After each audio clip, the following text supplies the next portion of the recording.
What's up, guys? We are back with another review, and we are taking a look at the next entry in the Plunderlings line, which of course is the Plunderstrongs. Now, there's Plunderstrongs and there's Plunderlongs. The Longs were delayed due to something that I don't even remember at this point, and the Strongs are now shipping, and people, well, me, have them. The Plunderstrongs were also delayed, but he's come out first. We're going to take a look at a few of these.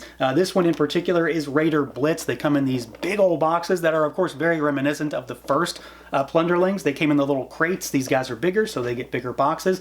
I've always really liked the presentation on these boxes because they're just, I mean, they're really fun and creative. So, you know, it looks like one of their heads, and it is also a crate. So you've got them there in the window. You've got the sort of mouth and the jaws that wrap around it. You've got the crate motif on the spines, and then if you want, you can put the ears in the little slots. Those are inside the box if you want to put those on. And then the back of the package gives you a big product shot of the figure in their respective boxes. So, I mean, really cool presentation as usual. I loved the Plunderlings, and I really enjoyed the test shot I got to take a look at for the Strong. So I'm really excited to see the finished product. So let's do it. Let's pull them out and take a look. And here we go, out of the package, our Plunderstrongs. We're going to take a look at a handful of these. I'm not going to take a look at every single one of them because that's too many. But this is like the most basic one. So as far as articulation goes, we're going to use Blitz here as our guinea pig. And then with the other figures that have some differences to them, like tentacles and claws and things like that, we'll talk about those briefly individually. So let's run through, see what he can do, see how he moves around, all that good stuff. We got a head that can look up like super far. That's literally as far as any head I think is ever able to go. Can't really look down though because of how big the chin is and how it sort of lurches forward. He is able to look down in a different way though, and we'll get to that. You got twist. Doesn't go all the way around though because of how big these traps are. Arms go out at the shoulders. I will note one odd thing about these figures that I've noticed so far, and they have mentioned, and some folks have talked about it online as well, with some QC issues here and there. Mostly I've seen it with people talking about the hips. I have noticed on, I think, all of my figures that if you play around with these arms a little bit too roughly, they can pop right out of the sockets. It's not a huge deal. They'll go right back in. But it's something to keep in mind. Like I feel like I can kind of see if I do this a little bit too hard, it will pop out. Like it's already starting to. Like there it goes. See, I twisted it out, but it's just a peg, so it'll go right back in. Just maybe word to the wise. Your mileage may vary on that one. You got a twist there, bicep swivel. You've got single jointed but very deep cut elbows, and then you got hinges, rotation at the wrist. He does have a butterfly joint. It's not the most useful on this guy, though, because of like how barrel-chested he is. The ab crunch on these things is really, really weird, though, in like a good way. You know, in a weird, good way. They go backwards a little bit, but it allows for like some of the craziest range on a crunch. Like, look at that. That's gnarly. I absolutely love this. This is one of the craziest things I encountered when I messed with the test shot. However long ago that was, I was just in awe by this because it's such a weird cut. And this upper piece here that covers it, it's soft. Like it's not the same kind of material. It's like a PVC instead of ABS. It is very weird. It's odd. Weird in a good way. Like it allows that crazy range, and it of course gets rid of the need for the head to just look down on its own. You can just bend him and he'll move just fine. You've got a waist twist down there also. Legs go out. This is another area again that I've seen people mention. The hips being loose. I don't think I've encountered that on any of my figures, so you know, just keep an eye out on that, I guess. They kick forward, backwards a little bit. They swivel at the ball. It's a barbell that goes through, and then there's also a twist at the trunk. So like this leg, this piece here will swivel within this. You've got double jointed knees, and they go back, I mean, about as far as you're probably going to need, right? That's good. These guys have some big tree trunk legs, and then you've got really nice rocker and really good hinges down here too. Everything is sturdy on these figures, I feel like. Like I'm not really having any issues with mine except for the oddities I've noted with the arms, which they're an annoyance for me personally, but they aren't gonna ruin my experience. It's something just to keep in mind. When they're in there, they're in there. When you're playing around with them kind of rough, maybe, I guess is the way to say it, they might pop out, but it's just a peg, it goes right back in. What I really like though is the range on the elbows, the range on these hips, and I love this ab crunch. It's a goofy looking joint. Like if you go too far back, like that's kind of goofy looking. It's an odd placement, but it's so functional. It just works really well, and it allows for this incredibly thick, beefy figure to have some really, really, really good crunch, which it probably wouldn't otherwise have. Now, as far as the overall look and feel on these guys, I really, really liked the Plunderlings. I can't stress enough. I absolutely love those little things. They're so fun and so different. And these guys are very much more of the same, but of course they're different in their own way. So these things they're like if the Plunderlings were like Hulks, basically. So they're super big, super beefy. They've got these crazy proportions. They've got these monster arms that almost go down to like the top of their feet. Wild, garish colors. So Blitz is obviously bright green. He's got some red trunks. And they're all very like island themed in many ways too, because that's part of this story and just the theming of Plunder whatever at this point, the Plunderverse, if whatever we're going to call it. And I really like these guys. They definitely look like an extension of the Plunderlings, so they're much, much larger, but they still feel like they fit in that same world and that they make sense alongside the little guys. They just look like, I guess, a bruiser version, if that makes any sense. Paint on them is terrific. They're fully painted, so this isn't a situation of having molded plastic. The joints are painted too, so you're going to see like paint rub on those. That's just the nature of the beast when it comes to that. But some are gonna work a little bit better than others. You've got painted trunks. You've got the painted belt, and some of the little like the buckles and things like that have some metallic hits on them. I really like the gloss on the nails and the claws versus the matte finish that these figures have, and just the overall kind of attitude and expression that these figures come with. This is the default head. Your standard, your stoic with that one fang popping out. I really like that. There's a little bit of shading in those ears, and then those bright black eyes. Bright black eyes. I don't know if that sounds right. Glossy black eyes is probably the better way to say it. And then he's got this little strap here. He's got these little holes on him, and this was something that some of the Plunderlings had also, because all these figures seem to come with these little hooks that don't seem to correspond to any actual weapons that the Plunderstrongs have, but the Plunderlings used them, and I think that's probably just to, use some of the Plunderling weapons and hook them onto these guys' equipment if you want, is my guess anyway. I'm not 100% sure. But I really like the way they look. I love the way they feel. The colors are great. They're bright. They're vibrant. They're really well painted. I love the accentuated, very cartoony aesthetic, sizing, the proportions in particular, this big beefy barrel chest with these huge arms, and they're not short stubby legs, but in comparison to the rest of the body, the legs are of course slightly smaller, and they're very tree trunkish at the same time, because you get these super thick calves, but then the thighs are relatively small in comparison. So they are very unique in their construction, how they're put together, but the sculpting, the paint, it's just top notch here. I was already a huge fan of the Plunderlings, and this is just an extension of that in a different way. Now, as far as some size comparisons, we've obviously got to use another Plunder figure. So here's one of the Plunderlings. This is Cheddar. This was my favorite of that first batch. And as you can see, these two are so different. They very much look like they go together. Thematically, they work, but they're so different in size and scaling. I really wish the Plunderlongs weren't delayed, so we had those to compare against at the same time. We've got an Ultimates here on the left, so here's a Power Ranger from Super 7. And as you can see, our Plunderstrongs are not super tall. Like, they're not enormous, massive figures, but in comparison to the other stuff in this line, they're really big. So they're also going to look really good alongside other stuff, that is 1/12, 1/10 scale. They'll be these big sort of monstrous figures. Let's move this little guy aside, and here's Figuarts. There's Super Saiyan 4 Goku. Let's move our Red Ranger aside, and here is a Legions. There's Asterion. Let's move Goku aside, and here is a Marvel Legends. There's X-Men 97 Bishop. And then one more. Let's do another indie line. Here is an Animal Warrior. There is Tiberius. So these guys are going to go pretty well with just about the majority of your collection. They're definitely on the cartoony side when it comes to the aesthetics, but as far as sizing goes, they're going to fit really well with just about everything 6-inch, 7-inch size. Now, when it comes to accessories, these figures are all pretty different, so we're going to have to talk about each figure individually at least for accessories. For Blitz specifically, you do get 2 extra heads, so he had that sort of stoic head on him in the box.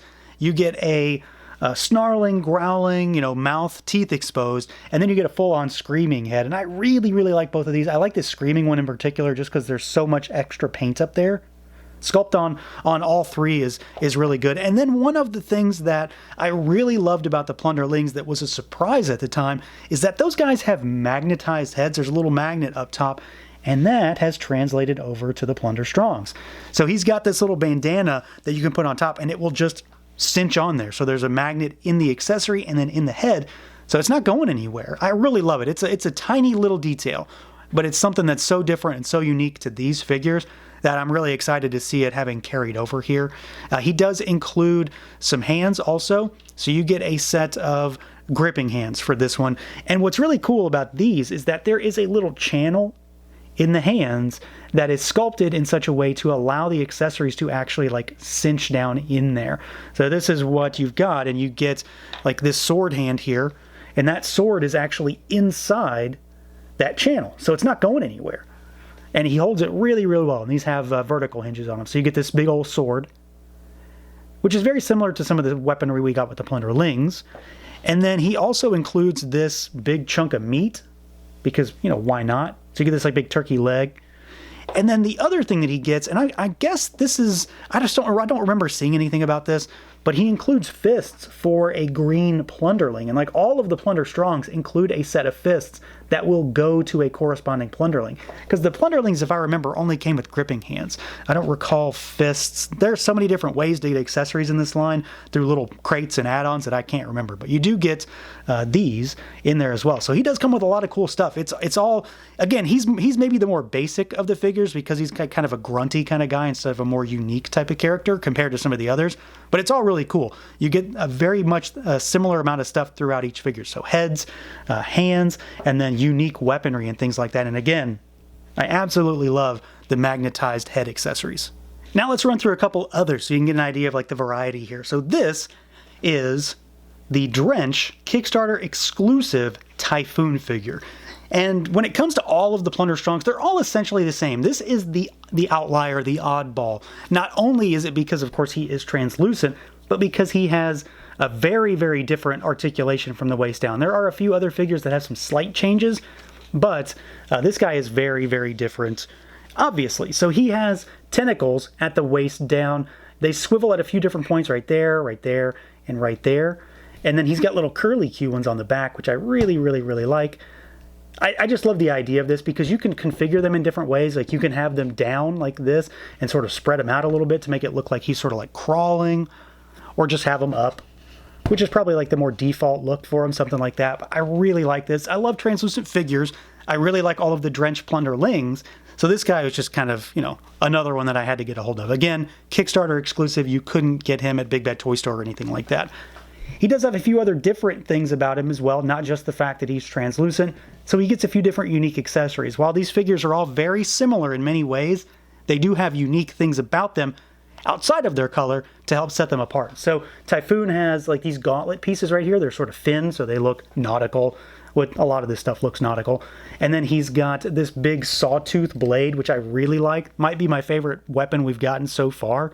I really like this one. He still has the same kind of situation with the hands. You get the flat palm hands, and then you get those channeled gripping hands. Same head situation though, but different ears. So whereas you've got more, I don't know, goblin, elven style ears on the Plunderstrongs, the normal ones, this guy has fins. So you've got those, and then he does have the same style of head sculpts for the extras. So you get the scowling head, and you get the screaming head. But the other difference that I don't really think they ever advertised this, or I never saw it, and I was really surprised when I got my Plunderlings the first time, the eyes and the teeth on these will glow in the dark. So they have glow-in-the-dark paint for the white. So that's a little bit of a surprise, a little bit of an extra. And then he also does include the little Plunderling hands as well. So you'll get a set of fists for your Plunderling Green Drench. So yeah, this one might be one of my favorites. He's up there for sure. I think the idea of having the squid, the tentacles aspect of it is really cool. These guys are very solidly built because of how much plastic is down there. But I really like just the fact that he is different enough from the rest to really, really stand out, but is also still themed and is accessorized in very much the same way. Next up is one of the cursed figures. This is the cursed Frag, and this guy is another one that is very similar but also different in one specific way, and I'm not talking about the beard. He has claws. So he's got these big like lobster pinchers. So they act as normal hands, like they're still hinged, but he has these big old claws, so you can use those and they open and close. And I really like those. This one might be, you know, it's a tie between him and Typhoon right now as which one is my favorite. Not only do I really like the claw aspect, but I really like the design idea behind this one. He incorporates some of both of those things because he has He's got a beard, which is going to set him apart a little bit. It's bright blue against this very red figure. But he's also got the merman-style ears. The claws are really cool. He also includes normal hands. You get both sets of hands for him. So you get the flat palm and you get the gripping hands with him.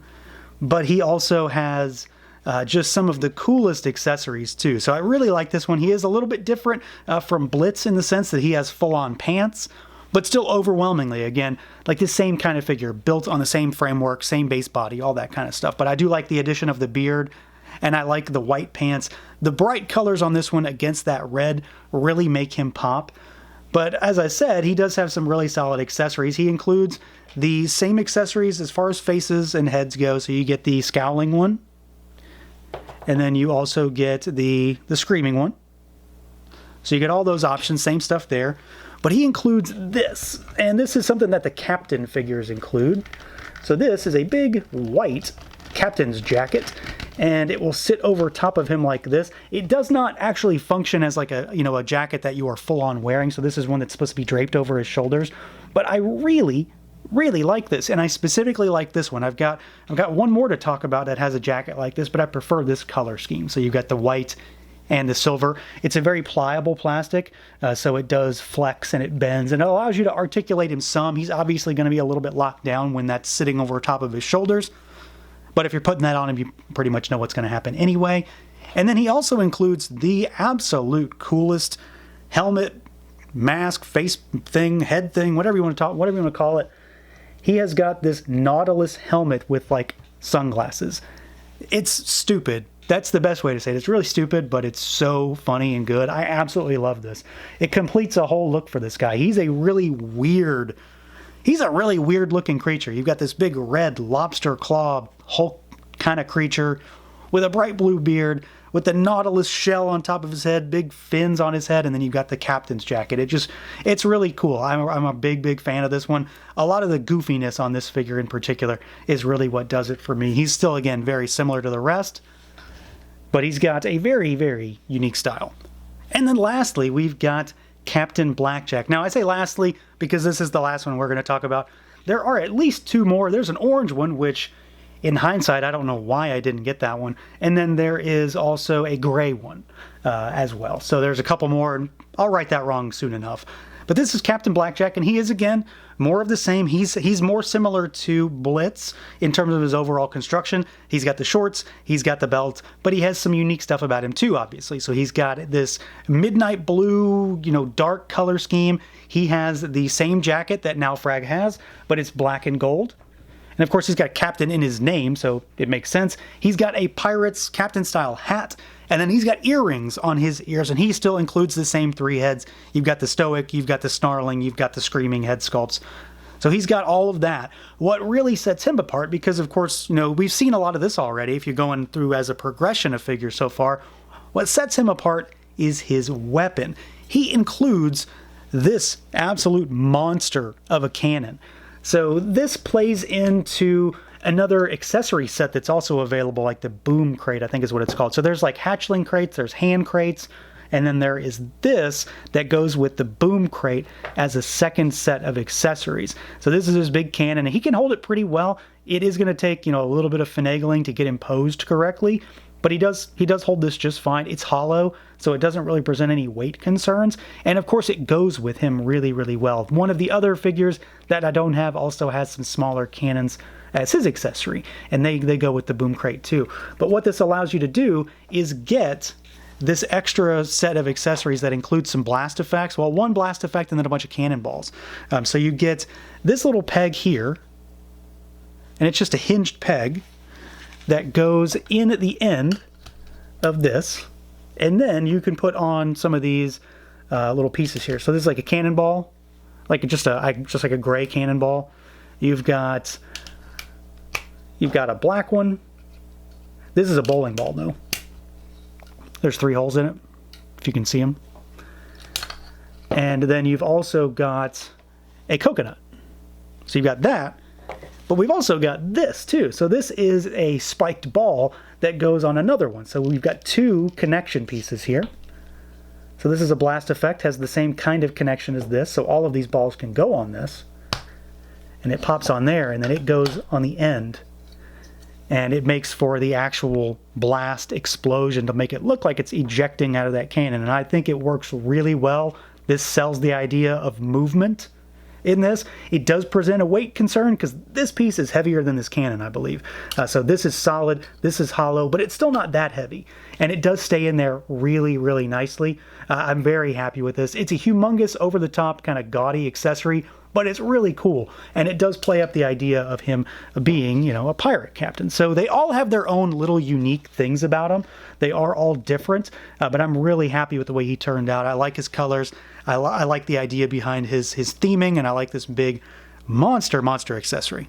So yeah, overall, I'm really happy with these guys. Again, there are a few little QC, maybe hiccups, we'll call them, with these figures. I know folks have talked about the hips. I seem to be fine, but your mileage may vary. And then the arms, for me, the fact that on quite a few of them, they just seem to pop out if you play with them at least a little bit too rough, does seem to be a problem. It's not the biggest thing because they'll just go right back in, so it's not the end of the world for me. They move really well. They look fantastic. I can't stress that enough. The colors, bright and vibrant, inventive designs, just incredibly well executed. Sculpt, paintwork is fantastic. And then they all come with really, really good accessories. The accessories are different but similar across the board. The idea of having those magnetized hats and helmets and stuff, I still love it from Plunderlings to now. And then just the fact that they all get multiple heads, they get hands. There's a lot of cool stuff with each and every figure. And then, of course, when you throw in these extra crates of accessories, there are a lot more options. So that's going to do it for this look at the Lone Coconut Plunderstrongs. So let me know what you guys think. Feel free to like, comment, subscribe, and share. And until next time.